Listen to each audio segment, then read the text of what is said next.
Speaker Johnson, Vice President Vance, the First Lady of the United States,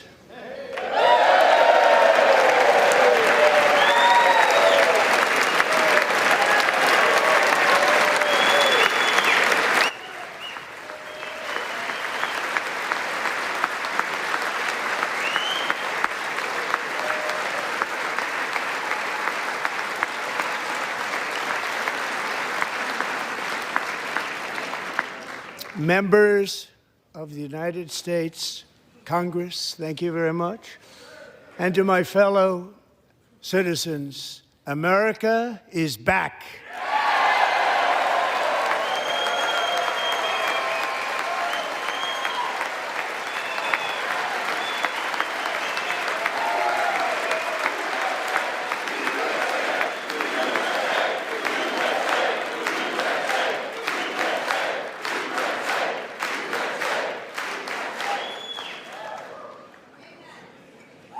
Six weeks ago, I stood beneath the dome of this Capitol and proclaimed the dawn of the golden age of America. From that moment on, it has been nothing but swift and unrelenting action to usher in the greatest and most successful era in the history of our country. We have accomplished more in 43 days than most administrations accomplished in 4 years or 8 years, and we are just getting started.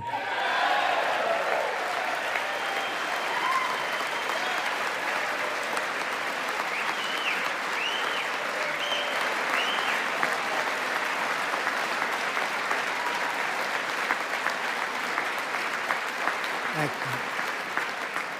I return to this chamber tonight to report that America's momentum is back, our spirit is back, our pride is back, our confidence is back, and the American dream is surging bigger and better than ever before.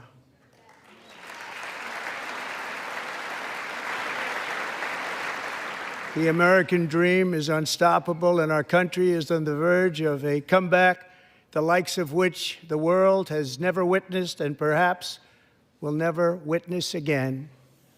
There's never been anything like it. The presidential election of November 5th was a mandate like has not been seen in many decades. We won all 7 swing states, giving us an electoral college victory of 312 votes.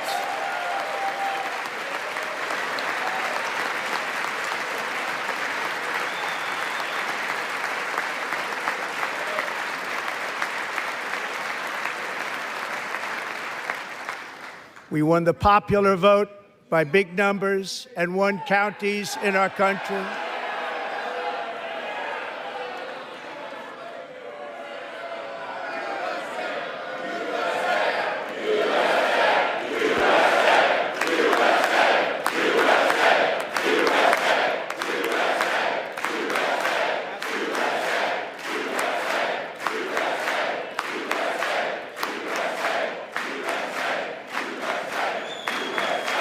And won counties in our country, 2,700 to 525, on a map that reads almost completely red for Republican.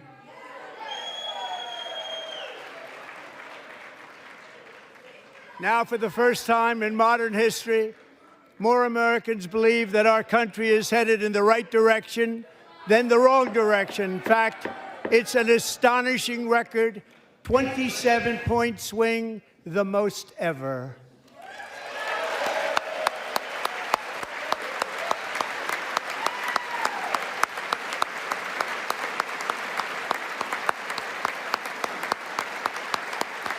Likewise, small business optimism saw its single largest one-month gain ever recorded. Mr. President. A 41-point jump.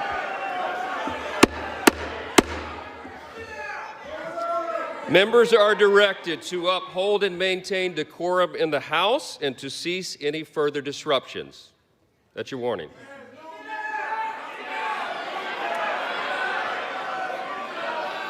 Members are engaging in willful and continuing breach of decorum, and the chair is prepared to direct the Sergeant-at-Arms to restore order to the joint session.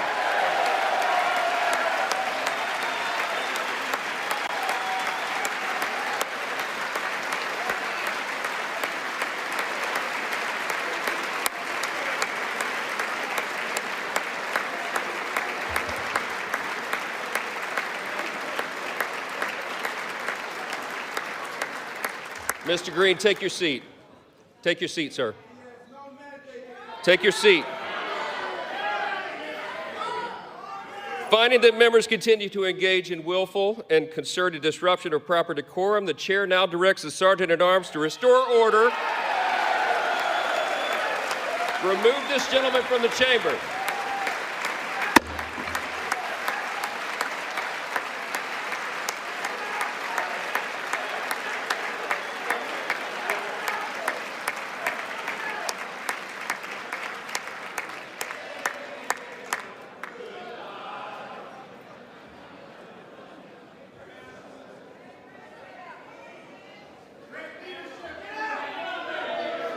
Go.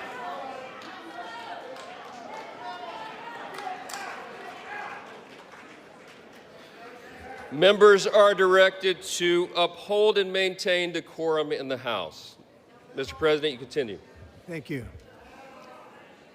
Over the past 6 weeks, I have signed nearly 100 executive orders and taken more than 400 executive actions, a record to restore common sense, safety, optimism, and wealth all across our wonderful land. The people elected me to do the job, and I'm doing it.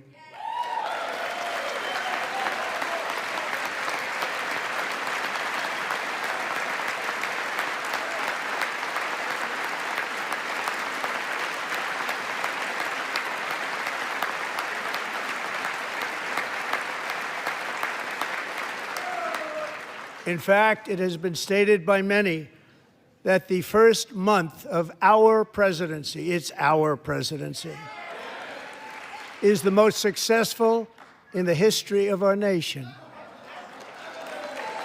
By many.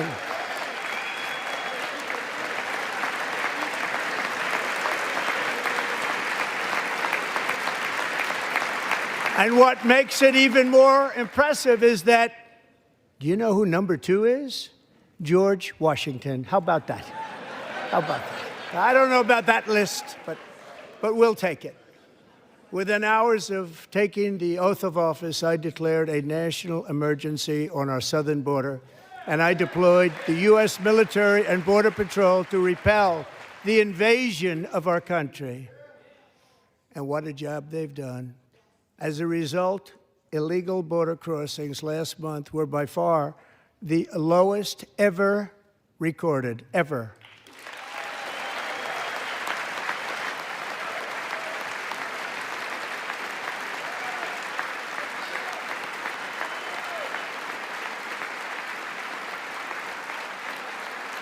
They heard my words and they chose not to come. Much easier that way. In comparison, under Joe Biden, the worst president in American history, there were hundreds of thousands of illegal crossings a month, and virtually all of them, including murderers, drug dealers, gang members, and people from mental institutions and insane asylums, were released into our country. Who would want to do that? This is my 5th such speech to Congress. And once again, I look at the Democrats in front of me, and I realize there is absolutely nothing I can say to make them happy or to make them stand or smile or applaud. Nothing I can do.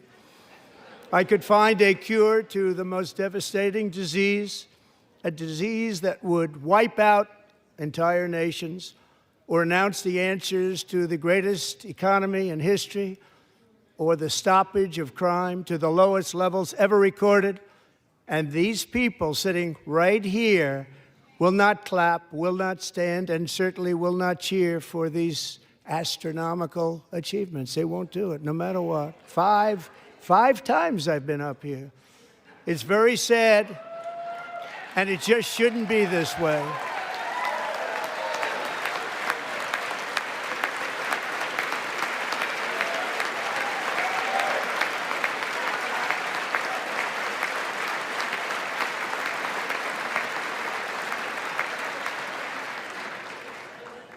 So Democrats sitting before me, for just this one night, why not join us in celebrating so many incredible wins for America? For the good of our nation, let's work together and let's truly make America great again.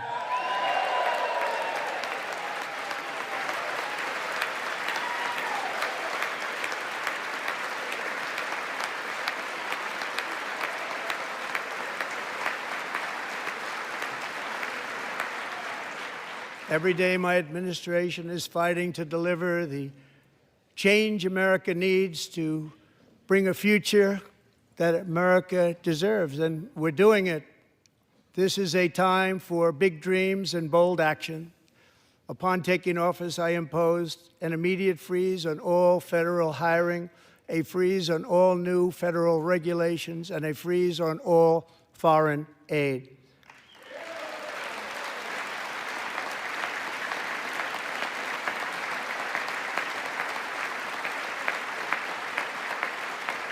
I terminated the ridiculous Green New Scam. I withdrew from the unfair Paris Climate Accord, which was costing us trillions of dollars that other countries were not paying. I withdrew from the corrupt World Health Organization.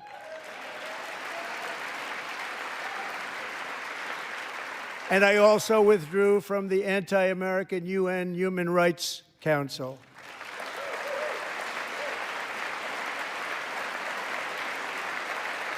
We ended all of Biden's environmental restrictions that were making our country far less safe and totally unaffordable. And importantly, we ended the last administration's insane electric vehicle mandate, saving our auto workers and companies from economic destruction.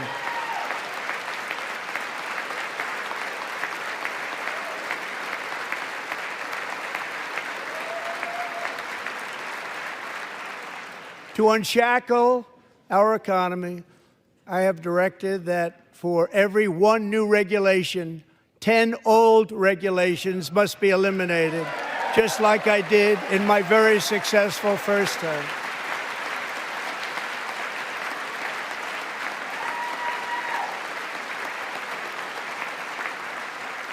And in that first term, we set records on ending unnecessary rules and regulations like no other president had done before. We ordered all federal workers to return to the office.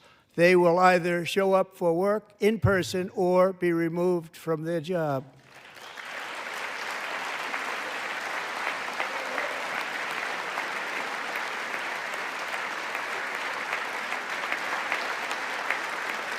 And we have ended weaponized government where, as an example, a sitting president is allowed to viciously prosecute his political opponent, like me.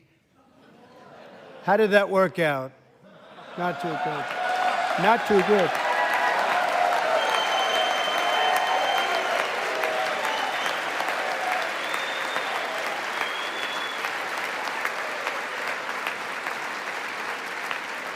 And I have stopped all government censorship and brought back free speech in America. It's back.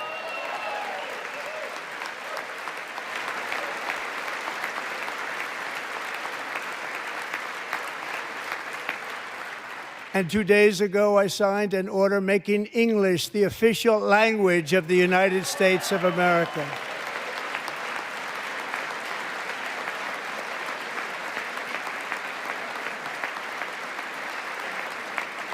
I renamed the Gulf of Mexico the Gulf of America.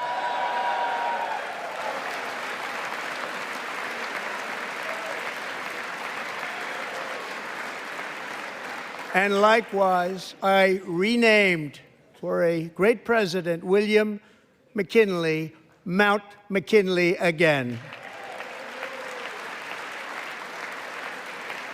Beautiful Alaska. We love Alaska.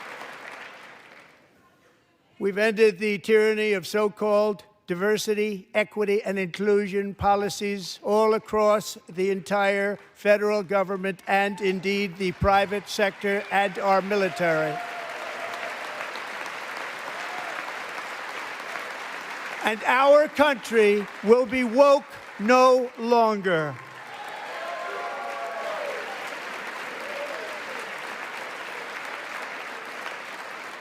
We believe that whether you are a doctor, an accountant, a lawyer, or an air traffic controller, you should be hired and promoted based on skill and competence, not race or gender.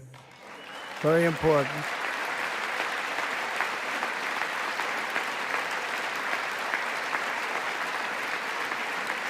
You should be hired based on merit.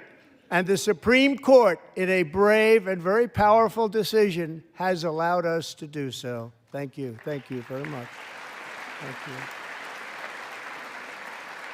We have removed the poison of critical race theory from our public schools, and I signed an order making it the official policy of the United States government that there are only two genders, male and female.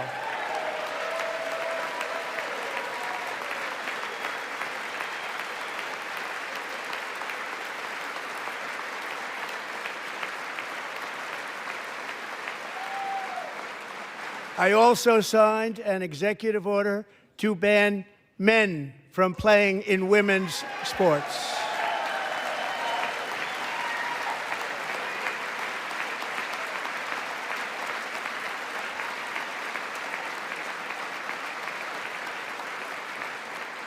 Three years ago, Peyton McNabb was an all-star high school athlete, one of the best, preparing for a future in college sports. But when her girls' volleyball match was invaded by a male, he smashed the ball so hard in Peyton's face, causing traumatic brain injury, partially paralyzing her right side, and ending her athletic career. It was a shot like she's never seen before. She's never seen anything like it. Peyton is here tonight in the gallery, and Peyton, from now on, schools will kick the men off the girls' team, or they will lose all federal funding.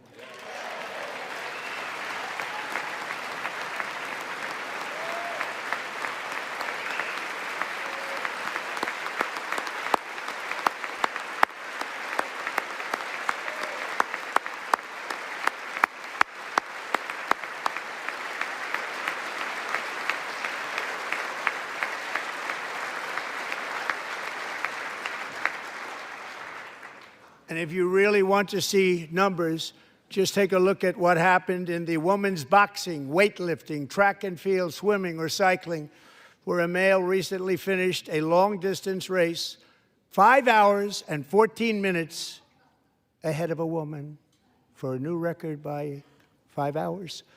Broke the record by 5 hours. It's demeaning for women, and it's very bad for our country. We're not going to put up with it any longer.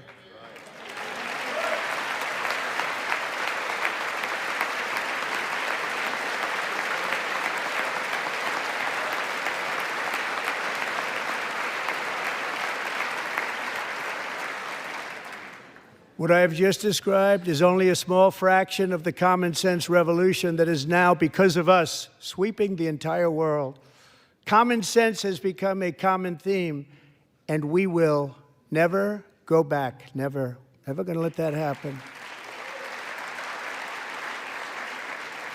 Among my very highest priorities is to rescue our economy and get dramatic and immediate relief to working families.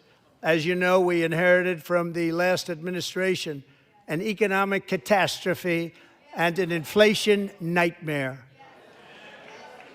Their policies drove up energy prices, pushed up grocery costs, and drove the necessities of life out of reach for millions and millions of Americans. They've never had anything like it.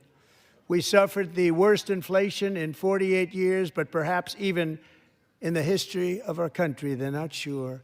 As president, I'm fighting every day to reverse this damage and make America affordable again.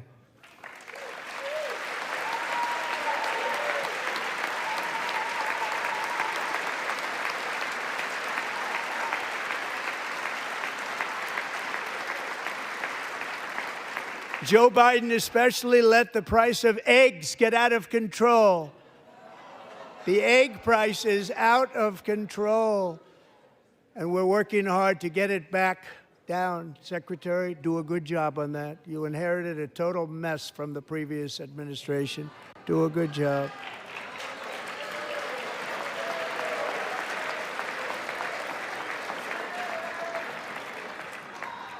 A major focus of our fight to defeat inflation is rapidly reducing the cost of energy.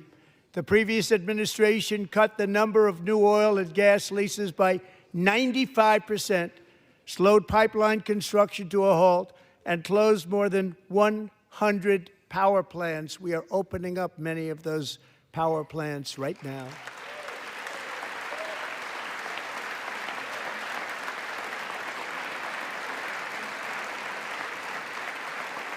And frankly, we have never seen anything like it. That's why on my first day in office, I declared a national energy emergency. As you've heard me say many times, we have more liquid gold under our feet than any nation on earth, and by far. And now I fully authorize the most talented team ever assembled to go and get it. It's called Drill, Baby, Drill.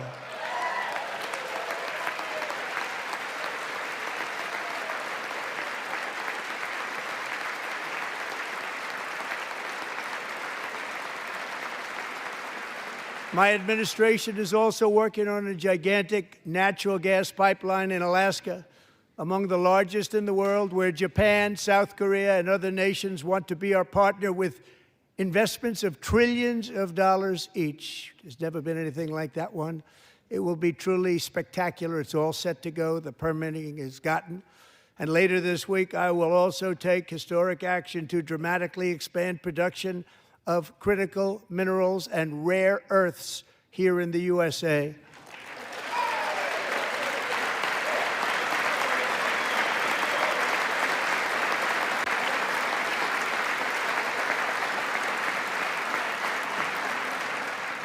To further combat inflation, we will not only be reducing the cost of energy, but will be ending the flagrant waste of taxpayer dollars.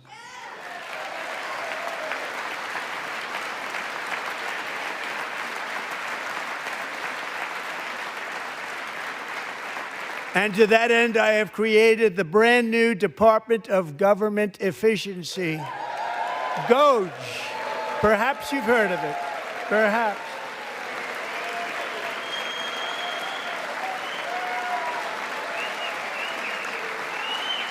Which is headed by Elon Musk, who is in the gallery tonight.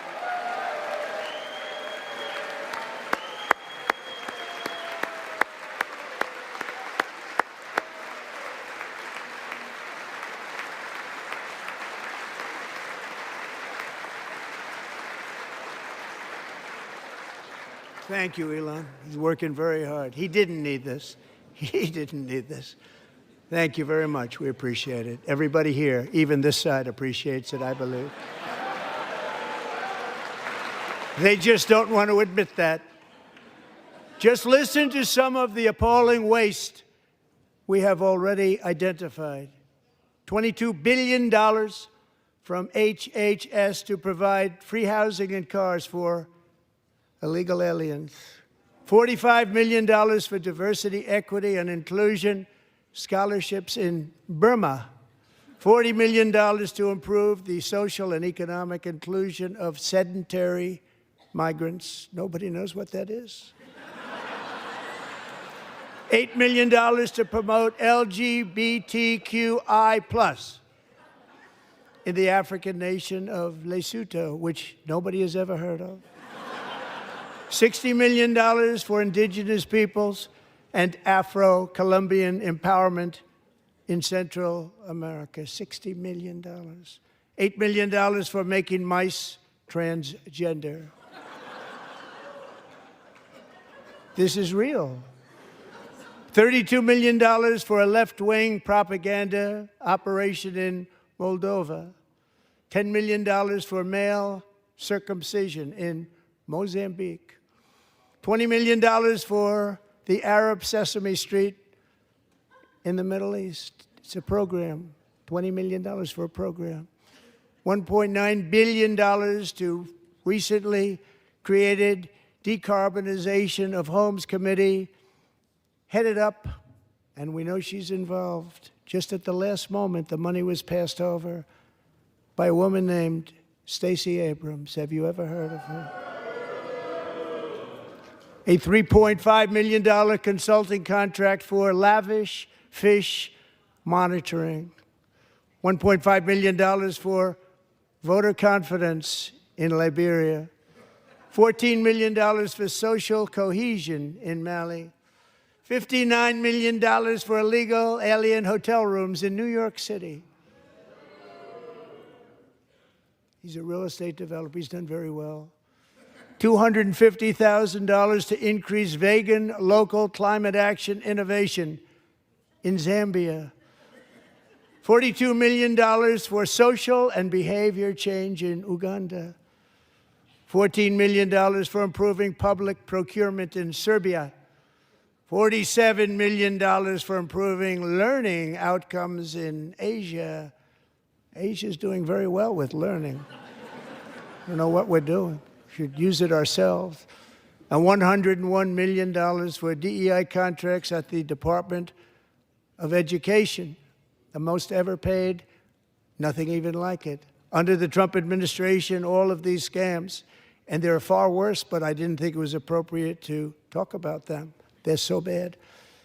Many more have been found out and exposed and swiftly terminated by a group of very intelligent, mostly young people, headed up by Elon, and we appreciate it. We found hundreds of billions of dollars of fraud.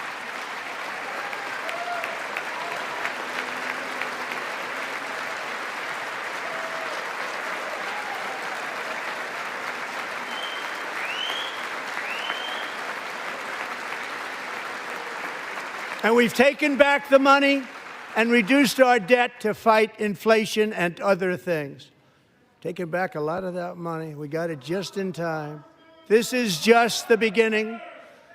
The Government Accountability Office, a federal government office, has estimated annual fraud of over $500 billion in our nation, and we are working very hard to stop it. We're going to.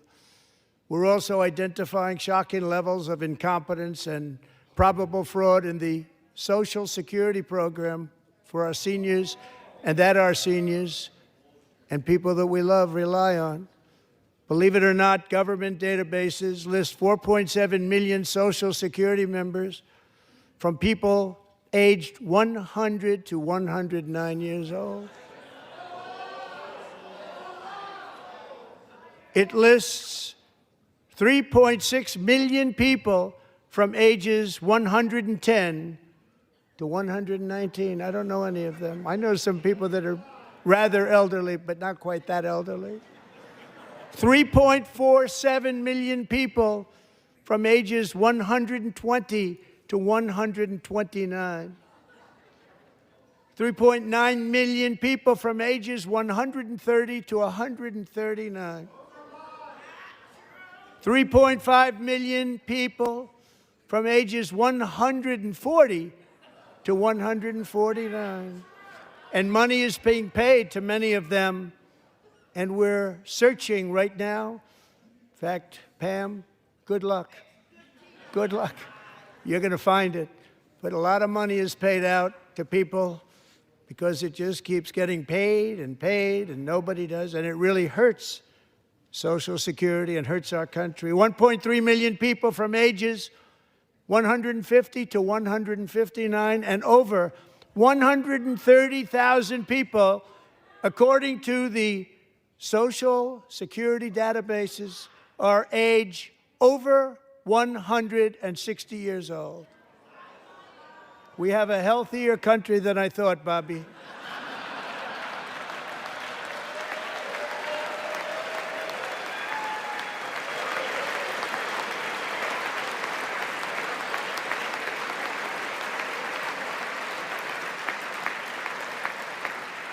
Including, to finish, 1,039 people between the ages of 220 and 229 One person between the age of 240 and 249, and one person is listed at 360 years of age.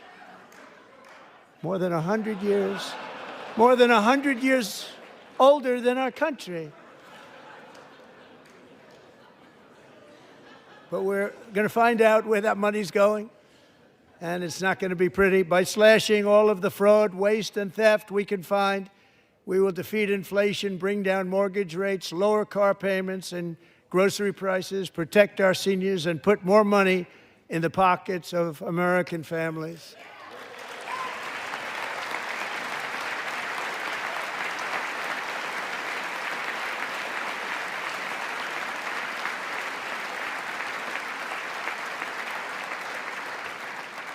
And today, interest rates took a beautiful drop, big, beautiful drop. It's about time.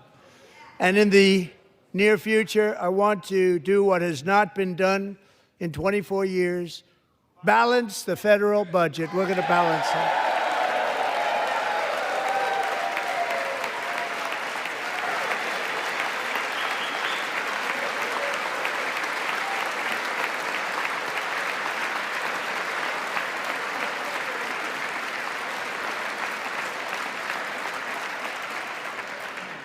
With that goal in mind, we have developed in great detail what we are calling the Gold Card, which goes on sale very, very soon. For $5 million, we will allow the most successful job-creating people from all over the world to buy a path to U.S. citizenship. It's like the green card, but better and more sophisticated. And these people will have to pay tax in our country. They won't have to pay tax from where they came. The money that they've made, you wouldn't want to do that, but they have to pay tax, create jobs. They'll also be taking people out of colleges and paying for them so that we can keep them in our country instead of having them being forced out. Number one, at the top school, as an example, being forced out and not being allowed to stay and create tremendous numbers of jobs and great success for a company out there. So while we take out the criminals, killers, traffickers, and child predators who are allowed to enter our country under the open border policy of these people, the Democrats, the Biden administration, the open border insane policies that you've allowed to destroy our country, we will now bring in brilliant, hardworking, job-creating people. They're going to pay a lot of money, and we're going to reduce our debt with that money.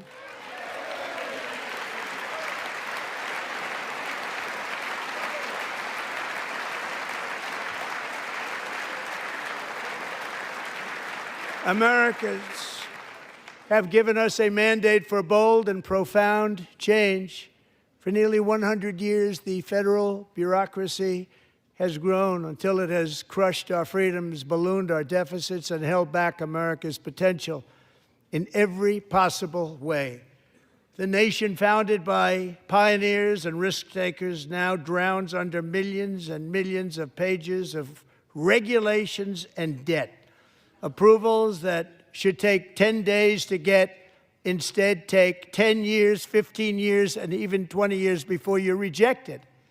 Meanwhile, we have hundreds of thousands of federal workers who have not been showing up to work.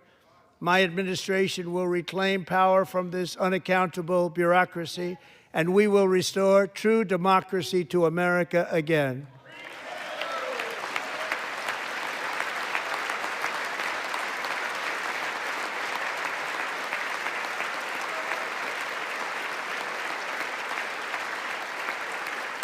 And any federal bureaucrat who resists this change will be removed from office immediately. Because we are draining the swamp. It's very simple. And the days of rule by unelected bureaucrats are over.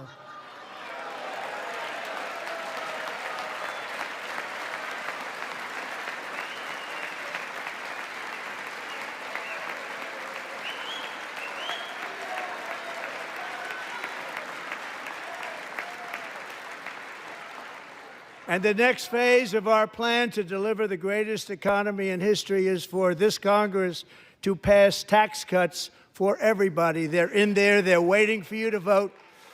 And I'm sure that the people on my right, I don't mean the Republican right, but my right here, I'm sure you're going to vote for those tax cuts, because otherwise I don't believe the people will ever vote you into office. So I'm doing you a big favor by telling you that.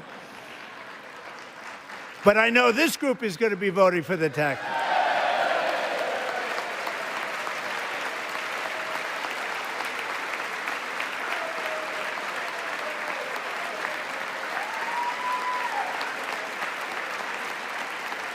Thank you.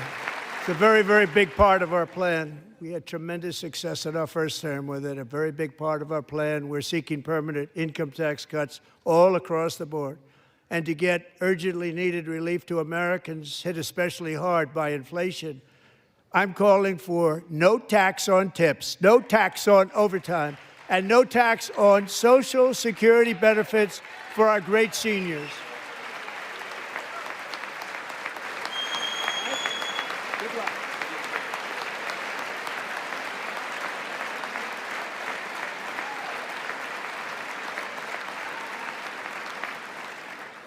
And I also want to make interest payments on car loans tax deductible, but only if the car is made in America.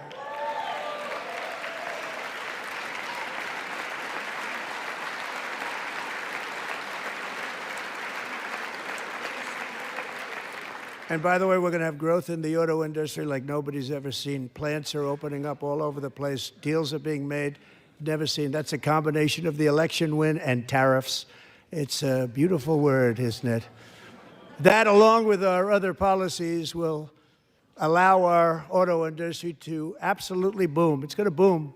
Spoke to the majors today, all three, the top people, and they're so excited. In fact, already numerous car companies have announced that they will be building massive automobile plants in America, with Honda just announcing a new plant in Indiana, one of the largest anywhere in the world.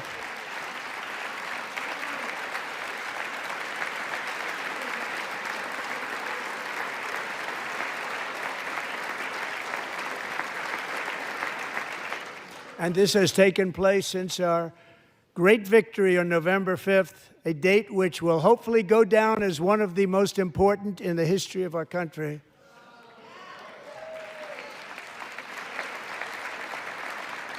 In addition, as part of our tax cuts, we want to cut taxes on domestic production and all manufacturing.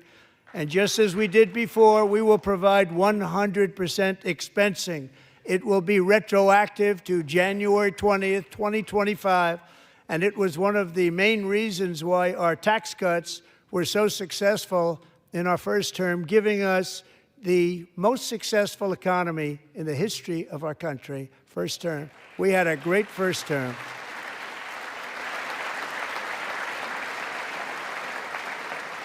If you don't make your product in America, however, under the Trump administration, you will pay a tariff, and in some cases, a rather large one.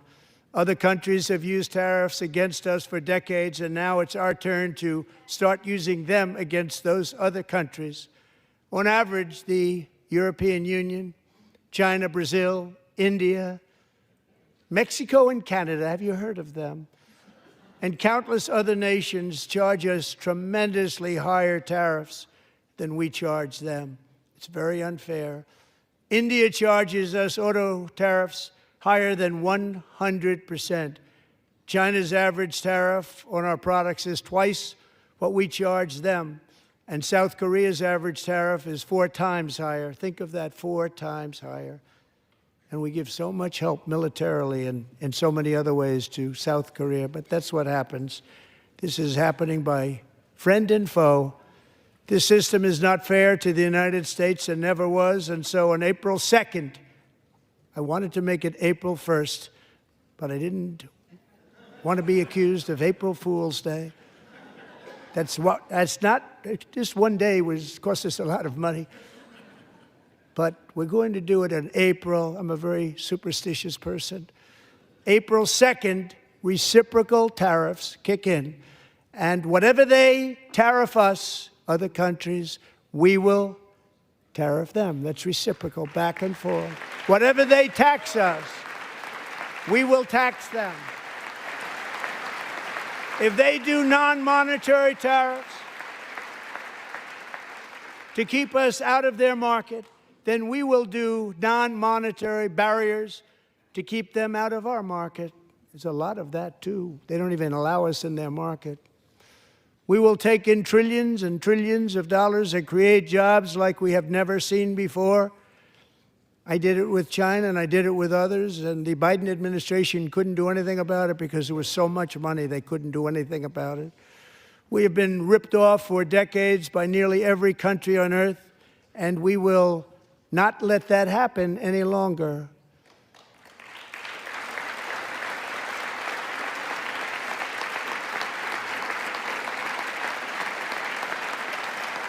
Much has been said over the last 3 months about Mexico and Canada, but we have very large deficits with both of them. But even more importantly, they've allowed fentanyl to come into our country at levels never seen before, killing hundreds of thousands of our citizens and many very young, beautiful people, destroying families.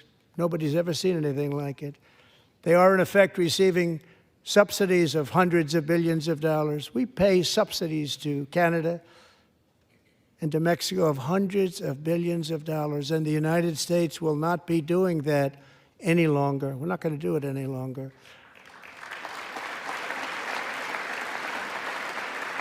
Thanks to our America First policies we're putting into place, we have had $1.7 trillion of new investment in America in just the past few weeks. The combination of the election and our economic policies that people of SoftBank, one of the most brilliant anywhere in the world, announced a $200 billion investment.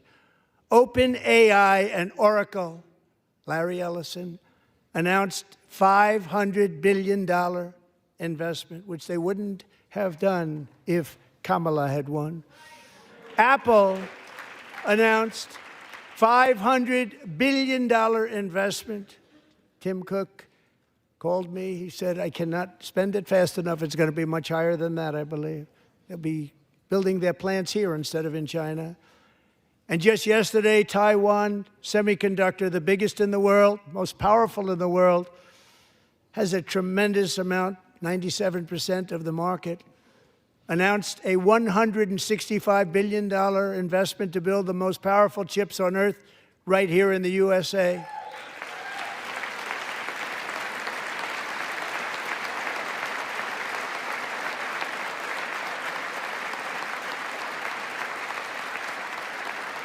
And we're not giving them any money. Your CHIPS Act is a horrible, horrible thing. We give hundreds of billions of dollars, and it doesn't mean a thing. They take our money and they don't spend it. All that meant to them, we're giving them no money. All that was important to them was they didn't want to pay the tariffs, so they came and they're building, and many other companies are coming. We don't have to give them money. We just want to protect our businesses and our people. And they will come because they won't have to pay tariffs if they build in America. So it's very amazing. You should get rid of the CHIP Act, and whatever's left over, Mr. Speaker, you should use it to reduce debt or any other reason you want to.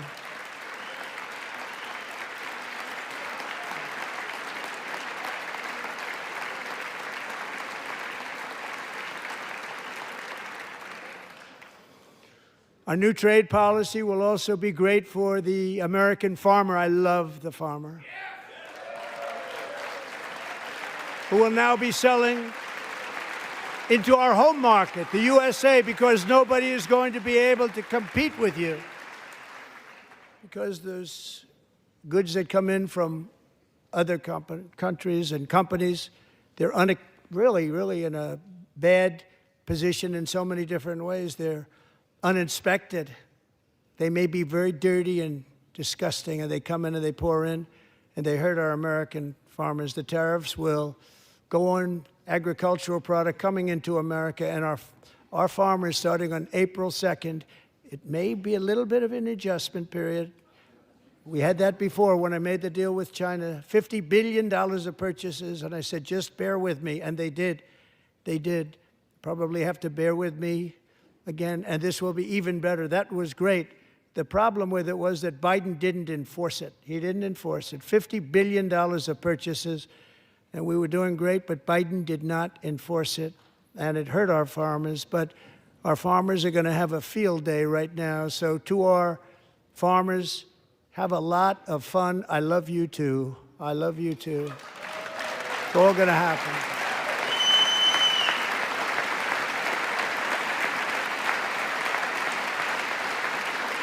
And I have also imposed a 25% tariff on foreign aluminum, copper, lumber, and steel, because if we don't have, as an example, steel and lots of other things, we don't have a military, and frankly, we just won't have a country very long. Here today is a proud American steelworker, fantastic person from Decatur, Alabama, Jeff Denard. Has been working at the same steel plant for 27 years in a job that has allowed him to serve as the captain of his local volunteer fire department, raise 7 children with his beautiful wife, Nicole, and over the years provide a loving home for more than 40 foster children. So great, Jeff.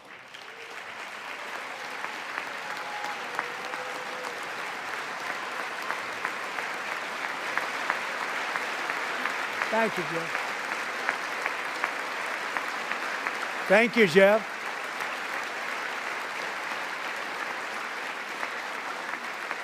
Stories like Jeff's remind us that tariffs are not just about protecting American jobs. They're about protecting the soul of our country. Tariffs are about making America rich again and making America great again, and it's happening, and it will happen rather quickly. There'll be a little disturbance, but we're okay with that. It won't be much. No, you're not. Oh. And look where Biden took us, very low, the lowest we've ever been. Jeff, I want to thank you very much. And I also want to recognize another person who has devoted herself to foster care community. She works so hard on it. A very loving person, our magnificent First Lady of the United States.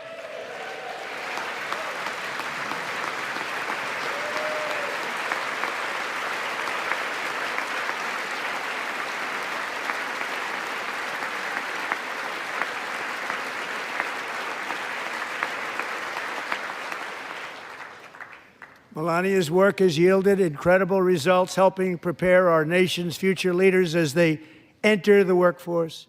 Our First Lady is joined by 2 impressive young women, very impressive. Haley Ferguson, who benefited from the First Lady's Fostering the Future initiative and is poised to complete her education and become a teacher.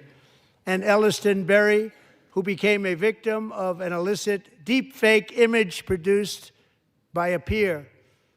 With Elliston's help, the Senate just passed the Take It Down Act, and this is so important. Thank you very much, John. John Thune, thank you. Stand up, John.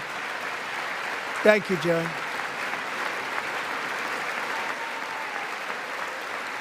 Thank you all very much.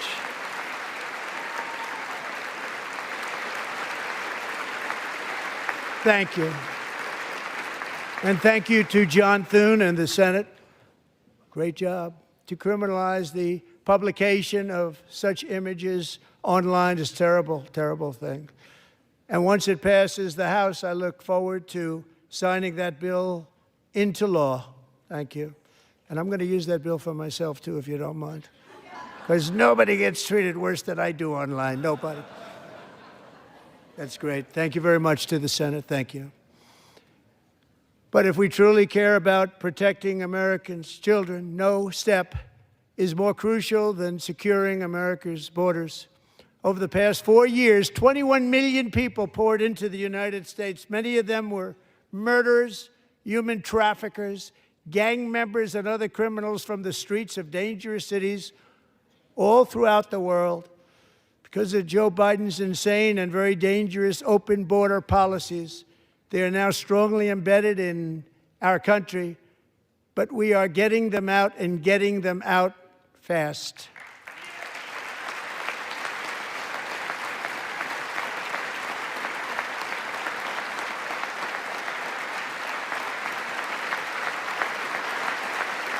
And I want to thank Tom Homan and Christy. I want to thank you and Paul of Border Patrol.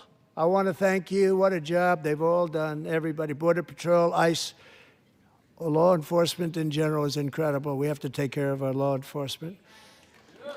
Have to.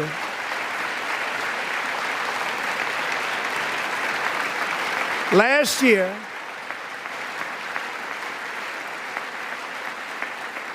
a brilliant 22-year-old nursing student named Laken Riley, the best in her class, admired by everybody, went out for a jog on the campus of the University of Georgia. That morning, Laken was viciously attacked, assaulted, beaten, brutalized, and horrifically murdered. Laken was stolen from us by a savage illegal alien gang member who was arrested while trespassing across Biden's open southern border and then set loose into the United States under the heartless policies of that failed administration. It was indeed a failed administration. He had then been arrested and released in a Democrat-run sanctuary city, a disaster, before ending the life of this beautiful young angel. With us this evening are Laken's beloved mother, Allison, and her sister, Lauren.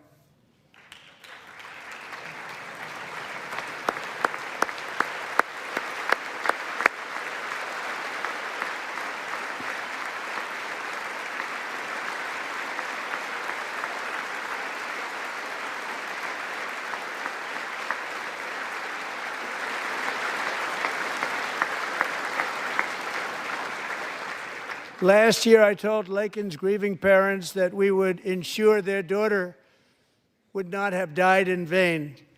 That's why the very first bill I signed into law as your 47th president mandates the detention of all dangerous criminal aliens who threaten public safety. It's a very strong, powerful act.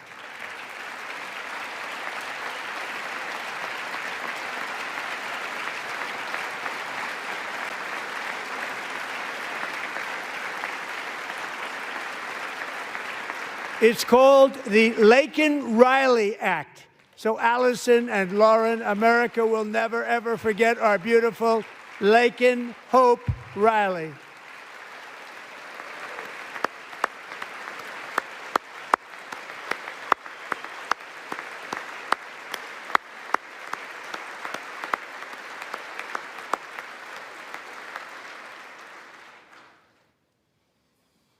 Thank you very much. Since taking office, my administration has launched the most sweeping border and immigration crackdown in American history, and we quickly achieved the lowest numbers of illegal border crossers ever recorded. Thank you.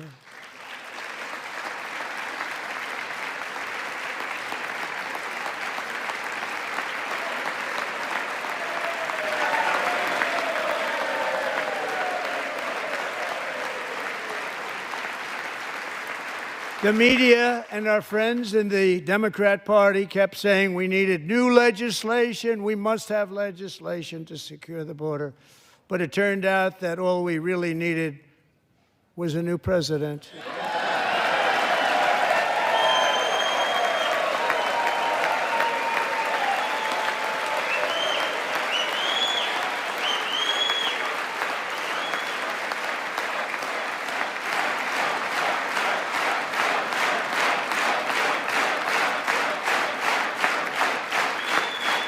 Thank you. Joe Biden didn't just open our borders, he flew illegal aliens over them to overwhelm our schools, hospitals, and communities throughout the country.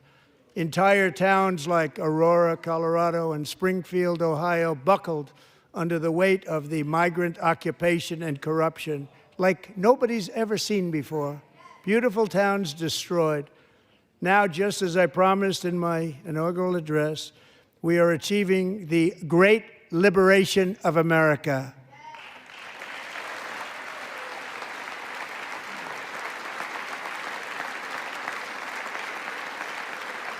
But there still is much work to be done. Here tonight is a woman I have gotten to know Alexis Nungary from Houston. Wonderful woman. Last June, Alexis's 12-year-old daughter, her precious Jocelyn, walked to a nearby convenience store. She was kidnapped, tied up, assaulted for 2 hours under a bridge, and horrifically murdered. Arrested and charged with this heinous crime are 2 illegal alien monsters from Venezuela, released into America by the last administration through their ridiculous open border. The death of this beautiful 12-year-old girl and the agony of her mother and family touched our entire nation greatly.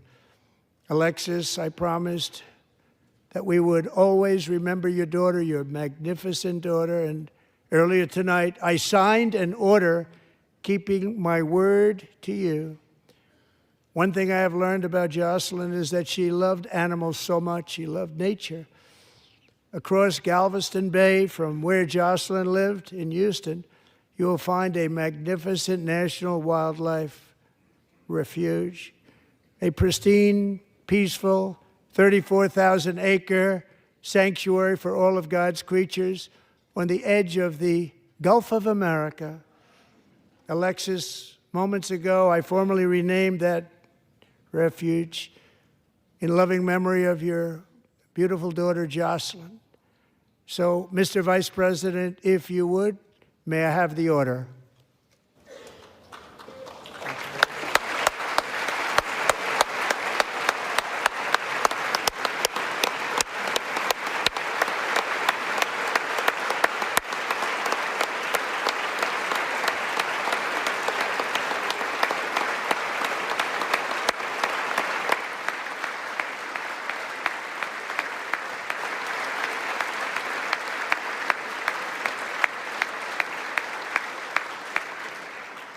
Thank you very much. All 3 savages charged with Jocelyn and Lakin's murders were members of the Venezuelan prison gang, the toughest gang, they say, in the world, known as Tren de Aragua. 2 weeks ago, I officially designated this gang, along with MS-13 and the bloodthirsty Mexican drug cartels, as foreign terrorist organizations.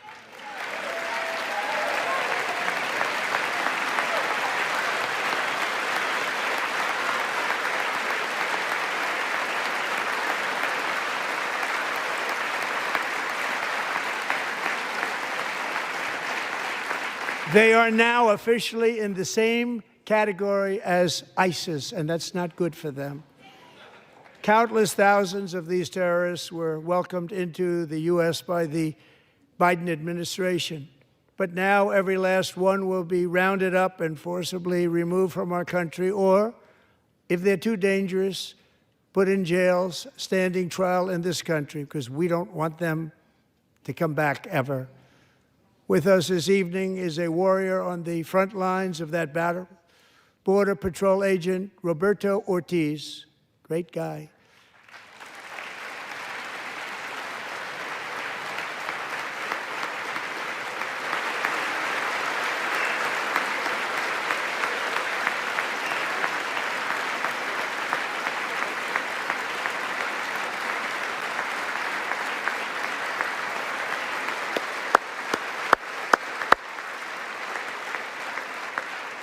In January, Roberto and another agent were patrolling by the Rio Grande near an area known as Cartel Island. Doesn't sound too nice to me.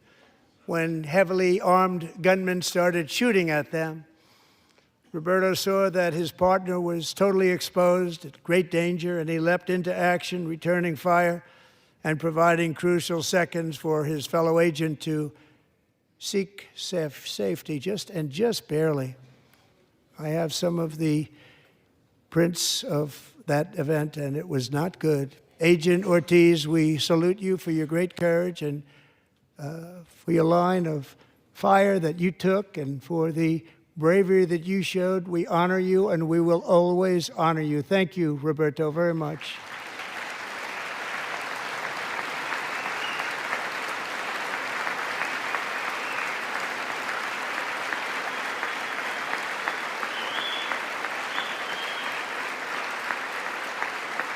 Thank you, Roberta.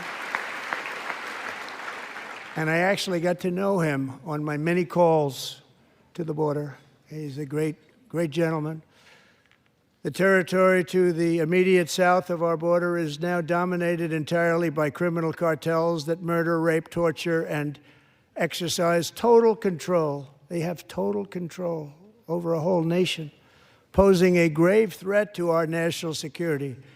The cartels are waging war in America, and it's time for America to wage war on the cartels, which we are doing.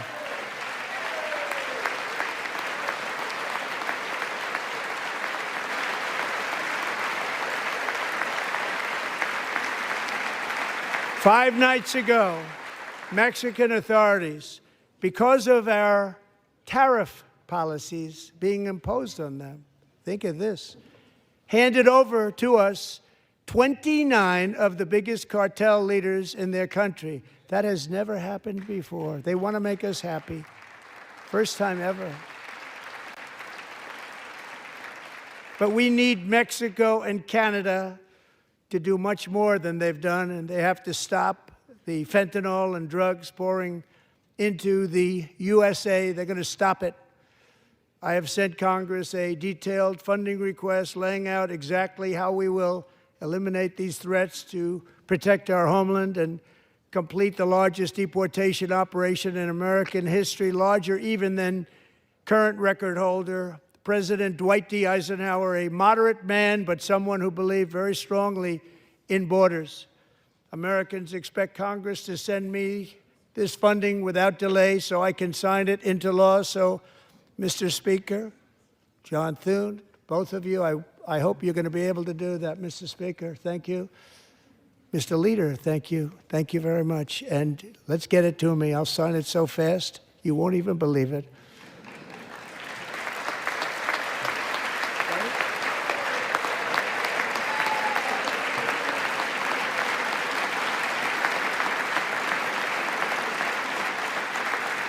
And as we reclaim our sovereignty, we must also bring back law and order to our cities and towns.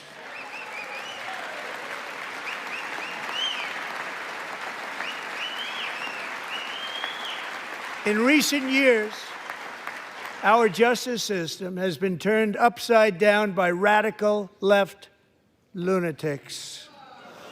Many jurisdictions virtually ceased enforcing the law against dangerous repeat offenders while weaponizing law enforcement against political opponents like me. My administration has acted swiftly and decisively to restore fair, equal, and impartial justice under the constitutional rule of law, starting at the FBI and the DOJ. Pam, good luck. Cash, wherever you may be, good luck. Good luck. Pam Bondi. Good luck. So important. Going to do a great job. Cash, thank you. Thank you, Cash.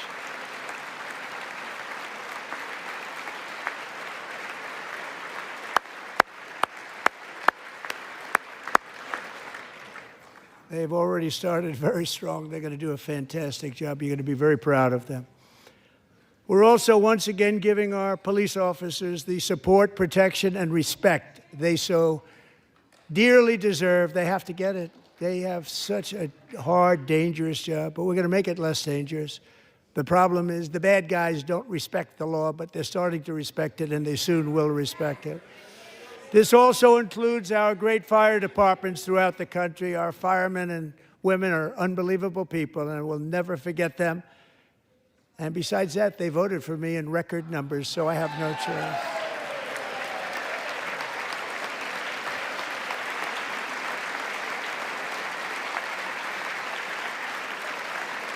One year ago this month, 31-year-old New York police officer Jonathan Diller, unbelievably wonderful person and a great officer, was gunned down at a traffic stop on Long Island. I went to his funeral. The vicious criminal charged with his murder had 21 prior arrests, and they were rough arrests, too. He was a real bad one. The thug in the seat next to him had 14 prior arrests, and went by the name of Killer. He was Killer. He killed other people, they say, a lot of them. I attended Officer Diller's service, and when I met his wife and one-year-old son, Ryan, it was very inspirational, actually. His widow's name is Stephanie, and she is here tonight. Stephanie, thank you very much, Stephanie. Thank you very much.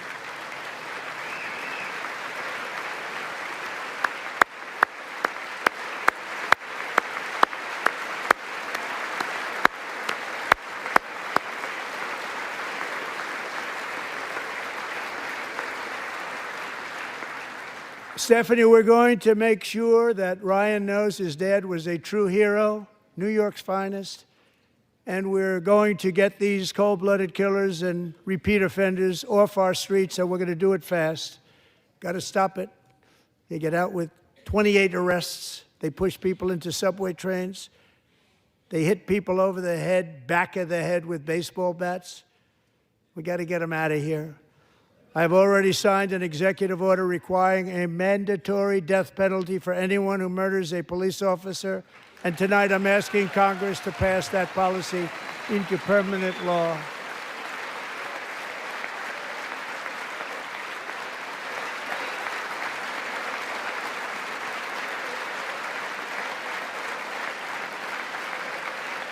I'm also asking for a new crime bill getting tough on repeat offenders while enhancing protections for America's police officers so they can do their jobs without fear of their lives being totally destroyed.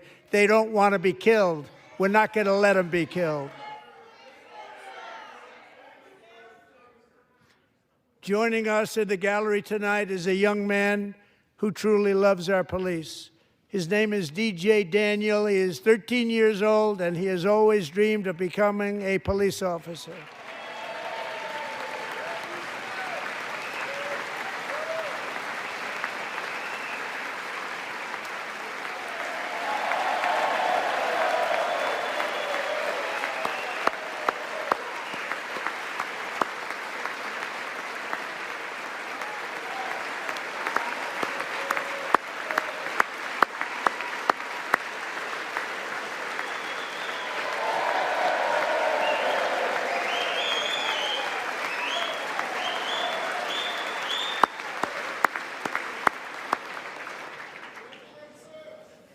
But in 2018, DJ was diagnosed with brain cancer. The doctors gave him 5 months at most to live. That was more than 6 years ago.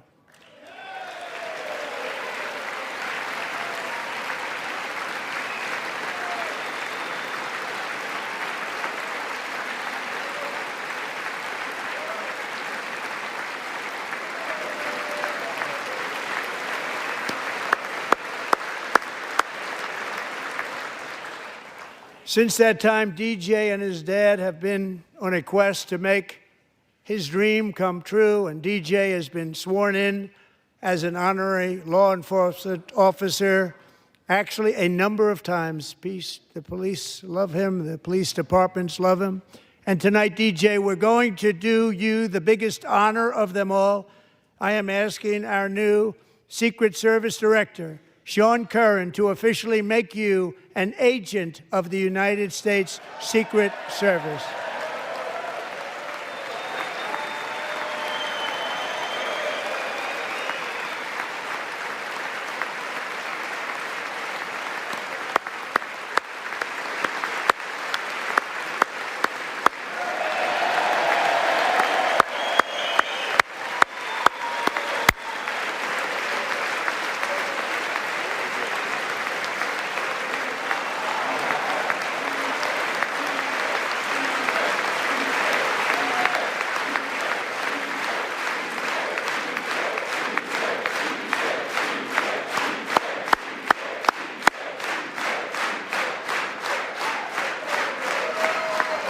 Thank you, DJ. DJ's doctors believe his cancer likely came from a chemical he was exposed to when he was younger. Since 1975, rates of child cancer have increased by more than 40%. Reversing this trend is one of the top priorities for our new presidential commission to make America healthy again, chaired by our new Secretary of Health and Human Services, Robert F. Kennedy, Jr.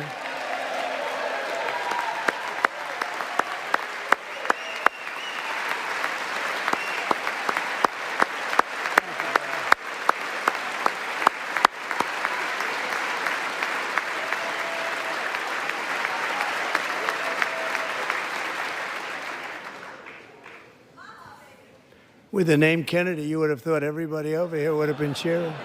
How quickly they forget. Our goal is to get toxins out of our environment, poisons out of our food supply, and keep our children healthy and strong.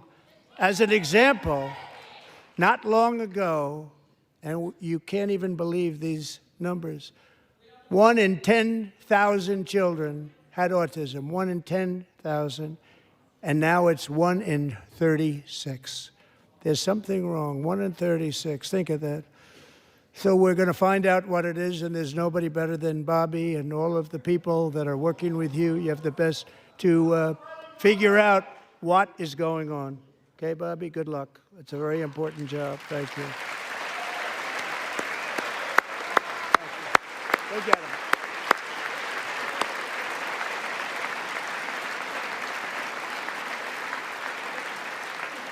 Thank you. My administration is also working to protect our children from toxic ideologies in our schools.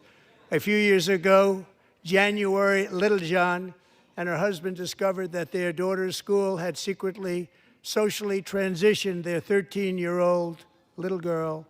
Teachers and administrators conspired to deceive January and her husband while encouraging her daughter to use a new name and pronouns.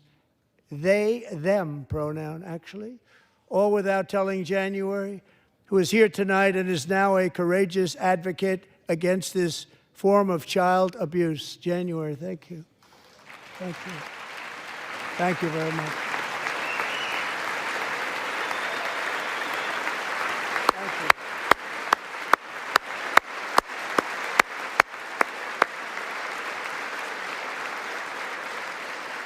Thank you.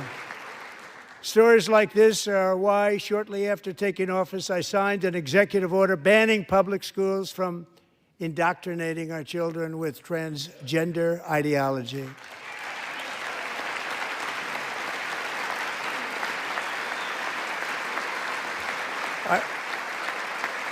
I also signed an order to cut off all taxpayer funding to any institution that engages in the sexual mutilation of our youth.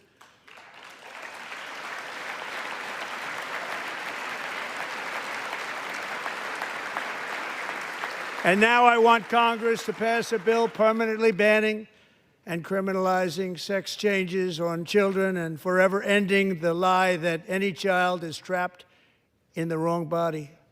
This is a big lie.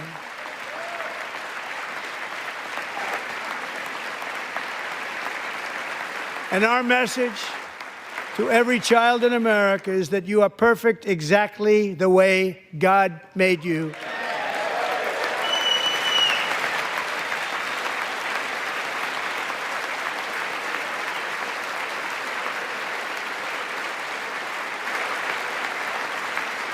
Because we're getting wokeness out of our schools and out of our military, and it's already out, and it's out of our society. We don't want it. Wokeness is trouble. Wokeness is bad. It's gone. It's gone. And we feel so much better for it, don't we? Don't we feel better? Our service members won't be activists and ideologues. They will be fighters and warriors. They will fight for our country. And Pete, congratulations. Secretary of Defense, congratulations.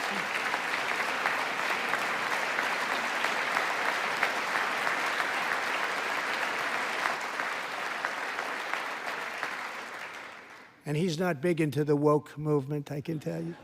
I know him well. I am pleased to report that in January, the U.S. Army had its single best recruiting month in 15 years, and that all armed services are having among the best recruiting results ever in the history of our services. What a difference.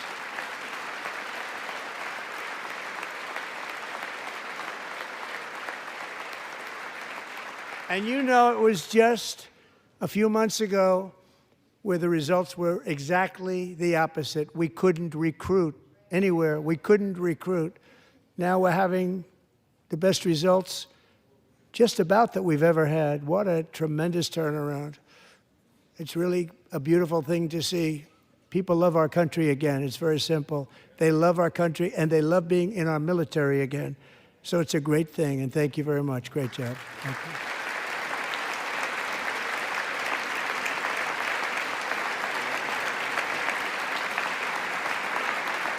We're joined tonight by a young man, Jason Hartley, who knows the weight of that call of duty. Jason's father, grandfather, and great-grandfather all wore the uniform.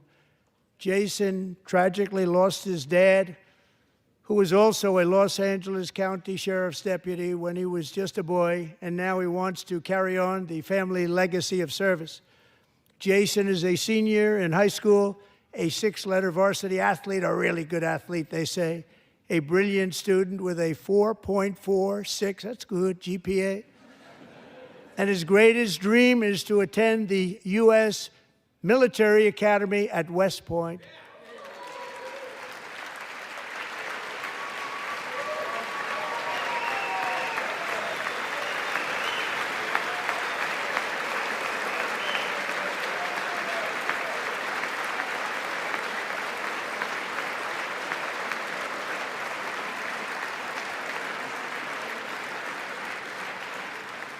And Jason, that's a very big deal getting in. That's a hard one to get into. But I'm pleased to inform you that your application has been accepted. You will soon be joining the Corps of Cadets.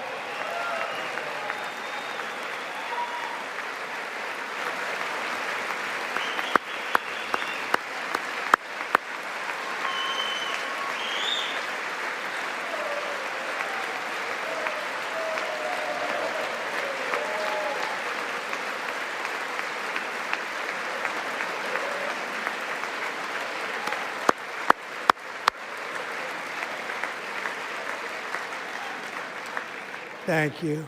Jason, you're going to be on the long gray line, Jason. As Commander-in-Chief, my focus is on building the most powerful military of the future. As a first step, I'm asking Congress to fund a state-of-the-art Golden Dome missile defense shield to protect our homeland, all made in the USA.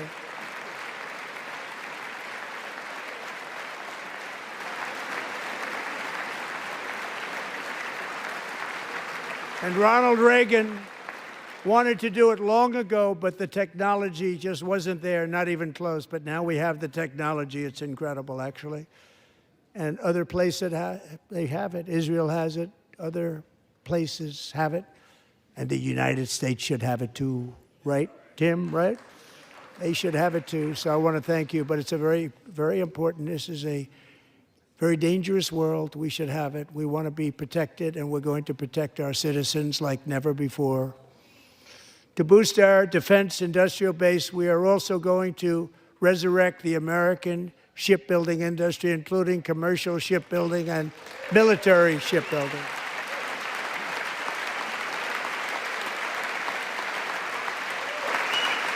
And for that purpose, I am announcing tonight that we will create a new Office of Shipbuilding in the White House and offer special tax incentives to bring this industry home to America where it belongs. We used to make so many ships. We don't make them anymore very much, but we're going to make them very fast, very soon. It will have a huge impact. To further enhance our national security, my administration will be reclaiming the Panama Canal, and we've already started doing it.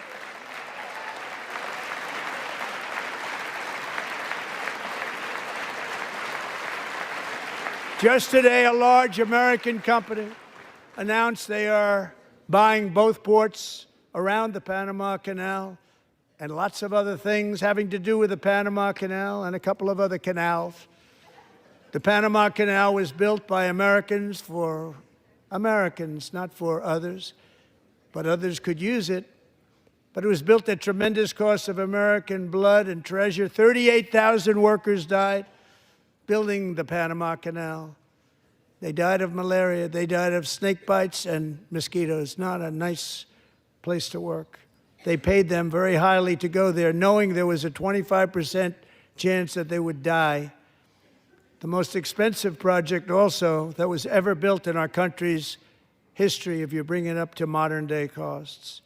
It was given away by the Carter administration for $1, but that agreement has been violated very severely. We didn't give it to China. We gave it to Panama, and we're taking it back.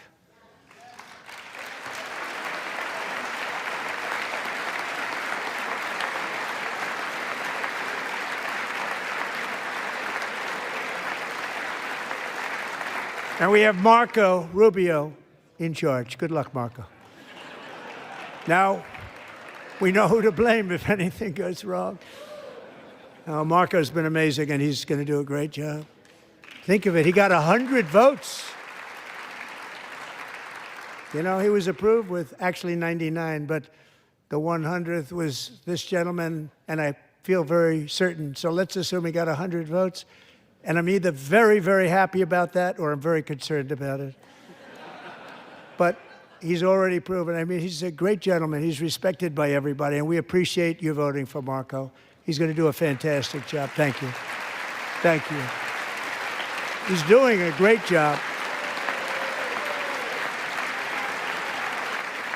Great job. And I also have a message tonight for the incredible people of Greenland. We strongly support your right to determine your own future. And if you choose, we welcome you into the United States of America. We need Greenland for national security and even international security, and we're working with everybody involved to try and get it. But we need it really for international world security, and I think we're going to get it. One way or the other, we're going to get it. We will keep you safe. We will make you rich, and together we will take Greenland to heights like you have never thought possible before.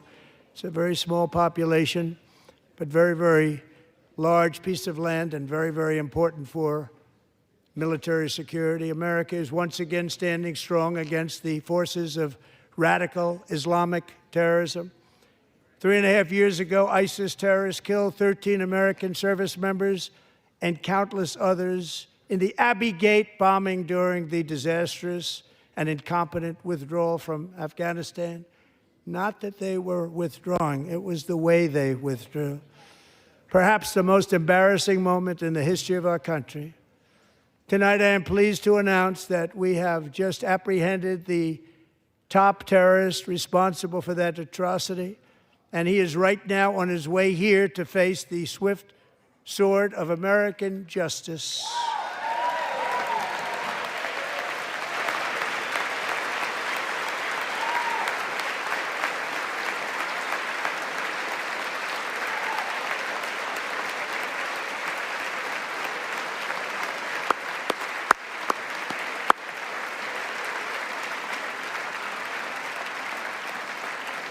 And I want to thank especially the government of Pakistan for helping arrest this monster. This was a very momentous day for those 13 families who I actually got to know very well, most of them, whose children were murdered, and the many people that were so badly, over 42 people, so badly injured on that fateful day in Afghanistan. What a horrible day. Such incompetence was shown that when Putin saw what happened, I guess he said, wow, maybe this is my chance. That's how bad it was. Should have never happened. Grossly incompetent people. I spoke to many of the parents and loved ones, and they're all in our hearts tonight. Just spoke to them on the phone. We had a big call. Every one of them called, and everybody was on the line, and they did nothing but cry with happiness. They were very happy, as happy as you can be under those circumstances. Their child, brother, sister, son, daughter was killed for no reason whatsoever. In the Middle East, we're bringing back our hostages from Gaza. In my first term, we achieved one of the most groundbreaking peace agreements in generations, the Abraham Accords.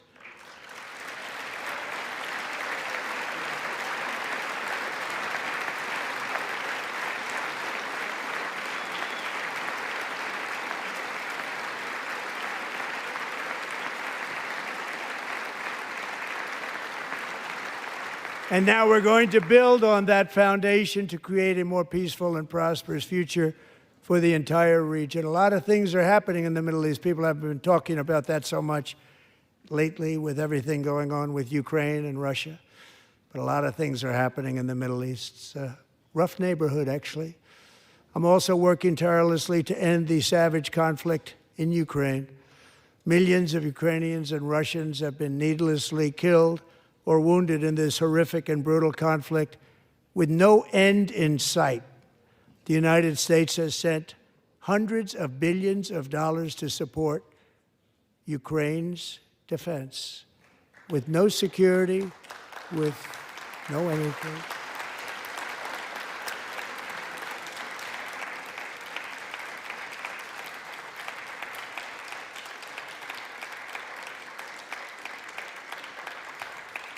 Do you want to keep it going for another 5 years? Yeah, you would say Pocahontas says yes.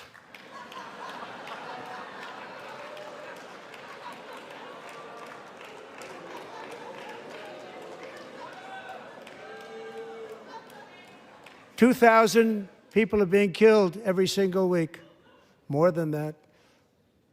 They're Russian young people. They're Ukrainian young people. They're not Americans. But I want it to stop.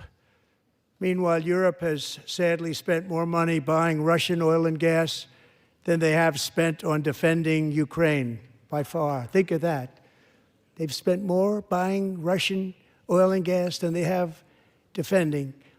And we've spent perhaps $350 billion, like taking candy from a baby. That's what happened. And they've spent $100 billion. What a difference that is. And we have an ocean separating us, and they don't. But we're getting along very well with them, and lots of good things are happening. Biden has authorized more money in this fight than Europe has spent by billions and billions of dollars. It's hard to believe that they wouldn't have stopped it and said, at some point, come on, let's equalize. You got to be equal to us. But that didn't happen. Earlier today, I received an important letter from President Zelensky of Ukraine. The letter reads, Ukraine is ready to come to the negotiating table as soon as possible to bring lasting peace closer. Nobody wants peace more than the Ukrainians, he said. My team and I stand ready to work under President Trump's strong leadership to get a peace that lasts. We do really value how much America has done to help Ukraine maintain its sovereignty and independence. Regarding the agreement on minerals and security, Ukraine is ready to sign it at any time that is convenient for you. I appreciate that he sent this letter, just got it a little while ago. Simultaneously, we've had serious discussions with Russia and have received strong signals that they are ready for peace. Wouldn't that be beautiful? Wouldn't that be beautiful?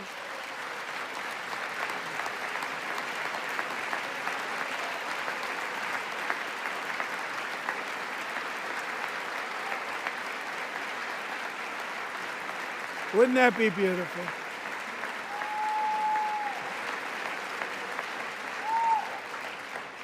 It's time to stop this madness. It's time to halt the killing. It's time to end this senseless war. If you want to end wars, you have to talk to both sides. Nearly 4 years ago, amid rising tensions, a history teacher named Mark Fogel was detained in Russia and sentenced to 14 years in a penal colony. Rough stuff. The previous administration barely lifted a finger to help him. They knew he was innocent, but they had no idea where to begin. But last summer, I promised his 95-year-old mother, Malphine, that we would bring her boy safely back home. After 22 days in office, I did just that, and they are here tonight.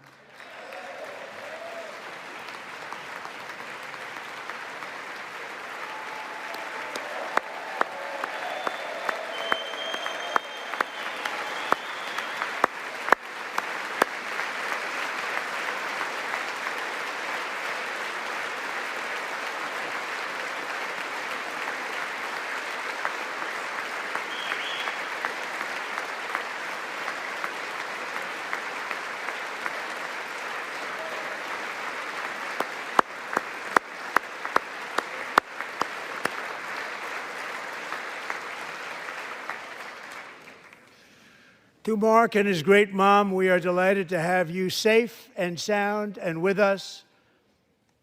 As fate would have it, Mark Fogel was born in a small rural town in Butler, Pennsylvania. Have you heard of it? Where his mother has lived for the past 78 years. I just happened to go there last July 13th for a rally. That was not pleasant. And that is where I met his beautiful mom right before I walked onto that stage. And I told her I would not forget what she said about her son. And I never did I? Never forgot. Less than 10 minutes later, at that same rally, gunfire rang out, and a sick and deranged assassin unloaded 8 bullets from his sniper's perch into a crowd of many thousands of people. My life was saved by a fraction of an inch, but some were not so lucky. Corey Comparator was a firefighter, a veteran, a Christian, a husband, a devoted father, and above all, a protector. When the sound of gunshots pierced the air, it was a horrible sound. Corey knew instantly what it was and what to do. He threw himself on top of his wife and daughters and shielded them from the bullets with his own body. Corey was hit really hard. You know the story from there. He sacrificed his life to save theirs. 2 others, very fine people, were also seriously hit.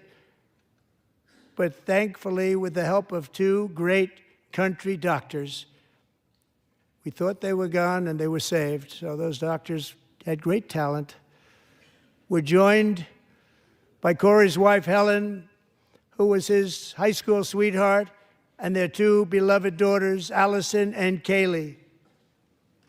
Thank you.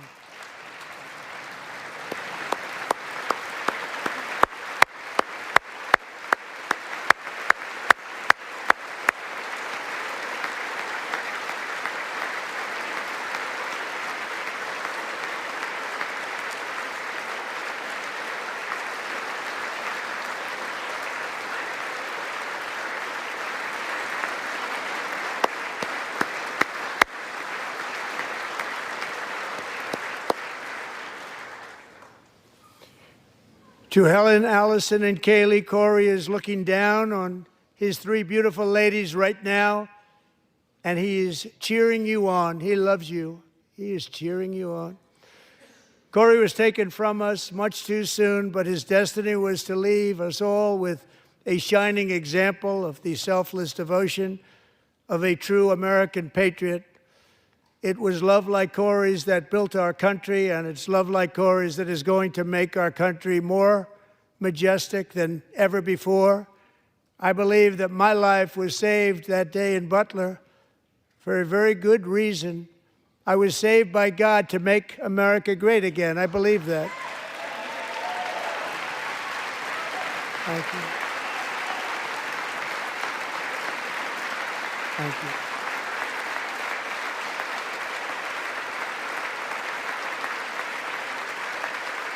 Thank you.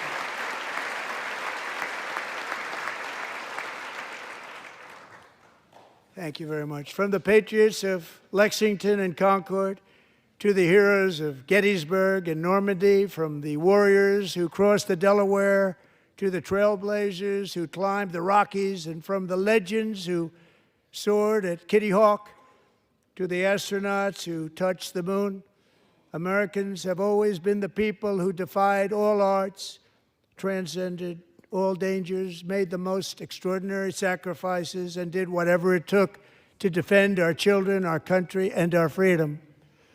And as we have seen in this chamber tonight, that same strength, faith, love, and spirit is still alive and thriving in the hearts of the American people.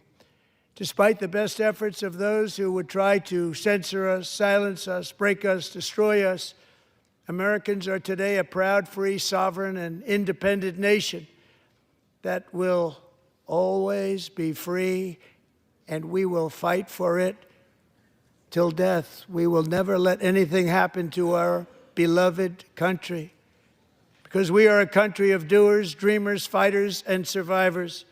Our ancestors crossed a vast ocean, strode into the unknown wilderness, and carved their fortunes from the rock and soil of a perilous and very dangerous frontier. They chased our destiny across a boundless continent. They built the railroads, laid the highways, and graced the world with American marvels like the Empire State Building, the mighty Hoover Dam, and the towering Golden Gate Bridge. They lit the world with electricity, broke free of the force of gravity, fired up the engines of American industry, vanquished the communists, fascists, and Marxists all over the world, and gave us countless modern wonders sculptured out of iron, glass, and steel. We stand on the shoulders of these pioneers who won and built the modern age, these workers who poured their sweat into the skylines of our cities, these warriors who shed their blood on fields of battle and gave everything they had for our rights and for our freedom. Now it is our time to take up the righteous cause of American liberty, and it is our turn to take America's destiny into our own hands and begin the most thrilling days in the history of our country. This will be our greatest era. With God's help, over the next 4 years, we are going to lead this nation even higher, and we are going to forge the freest, most advanced, most dynamic, and most dominant civilization ever to exist on the face of this earth. We are going to create the highest quality of life, build the safest and wealthiest and healthiest and most vital communities anywhere in the world. We are going to conquer the vast frontiers of science, and we are going to lead humanity into space and plant the American flag on the planet Mars and even far beyond.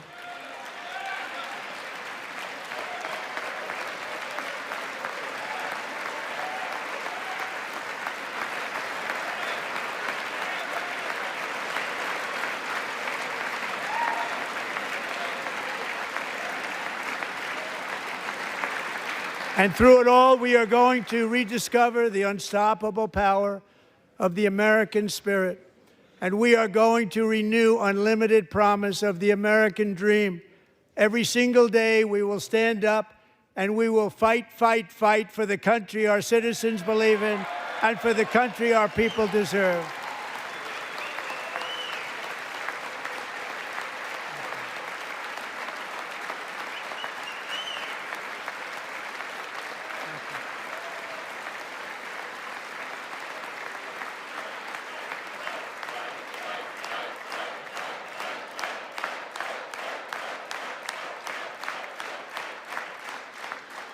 My fellow Americans, get ready for an incredible future, because the golden age of America has only just begun.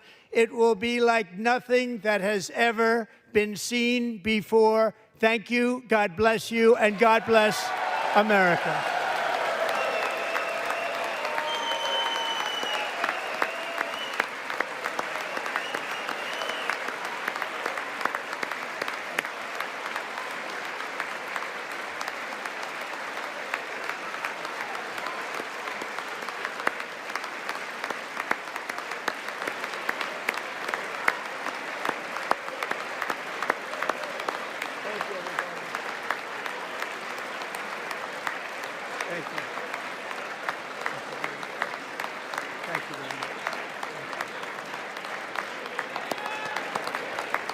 Thank you very much.